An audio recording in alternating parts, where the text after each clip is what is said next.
assessment? Yeah, I think that's one of the things the coaches, have installed in us with all the sound technique that they're teaching is that you got to be confident. If you're not confident, then the likelihood of losing goes up a lot higher.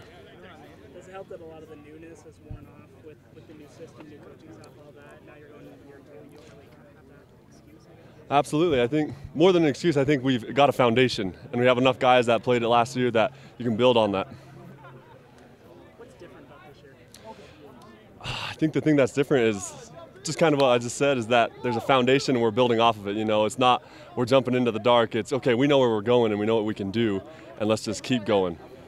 What do you feel you're building onto the foundation? I think the thing we're building is, one of the things is this team chemistry. Last year with a whole new coaching staff, it's, okay, how is everyone going to react with everyone else? How are we going to mess with the coaches? And obviously it's amazing. Our coaching staff is awesome, and so the guys are doing really well and just making those relationships, and you're more coachable when you have that kind of a relationship. For the D-line specifically, how's the depth looking? I think the depth's looking really good for the D-line. We have a lot of guys that got playing time last year, and a lot of young guys that are coming in and I think are going to make a splash, so it's going to be good. Some of those young guys specifically that are standing out to you? It's hard to, I guess I can't say one because they're all doing so well, and it's so early.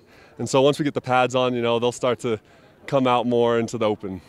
Is it a little different lining up next to a 410-pounder on that D-line? Oh, I think it's a lot more fun, as long as if he falls, you're outside the radius.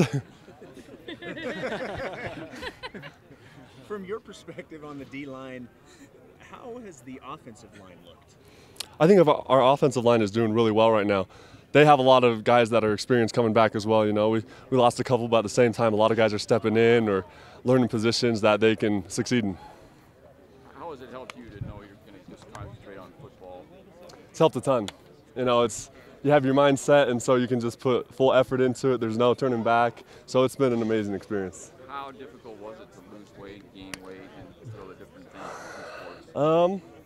I guess it was difficult. Like when I think about it, like right now I'm like, oh, it wasn't that hard. But then when I think of all the running I had to do or all the eating, it's either you're running to death or you're eating to death. And it was pretty rough, but it was definitely doable. I'm grateful for the coaches that helped me with it. You missed not being coached by your dad?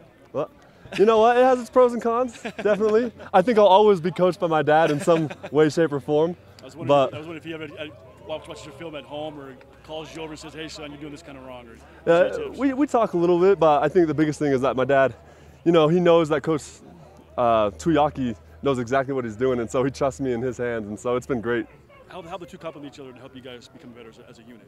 I think it's been awesome because, we have a solid group of linebackers and a solid group of D linemen. And my dad and Coach Tuyaki, I think, both take really good stances on the way that they coach, the type of things that they're saying, the way they go about it, and so it's been really good for the guys. Do you think if you have a good year, it'll help your mother win the election? I don't know about that. I don't know a ton about politics, but I know she does, and so I just do whatever she tells me. It's like having Sione Taki, man. Oh, it's awesome. He's a phenomenal player. So he's going to be a huge help to the D-line this year. So it's been awesome. He's a brother that we missed a lot last year, and so we're happy to have him back. Has he just stepped right in and just kind of fit right in like a piece of the puzzle? Yeah, definitely. Even though we're running a whole new defense, he picks things up really quick, and the best part about him is that guy's got a motor. He goes. And so it's fun to have a guy that goes. A lot was made of the sand pit yesterday. You a fan of conditioning in the sand pit? Luckily, we haven't quite done our conditioning in the sand pit. I think they got it roped off because the grass is still trying to grow, and they know as soon as they let that down, it's dead. so we haven't done a ton there, but I think our strength coaches are going to have a lot of surprises for us. What will you miss about basketball mostly? I think just like any other sport is the people that you meet. I still have friends that are on the basketball team, and so just seeing them. But it's good. The nice part about it is that you don't have to be friends just on the court. So still hear from them every now and again. You miss going to Gonzaga, or the thought of going to Gonzaga? You got a bit pretty quick. It's got pros and cons. It had its hostile moments up there, but I love that. So who knows? I won't know until the next season rolls around. New memories, right? Yeah.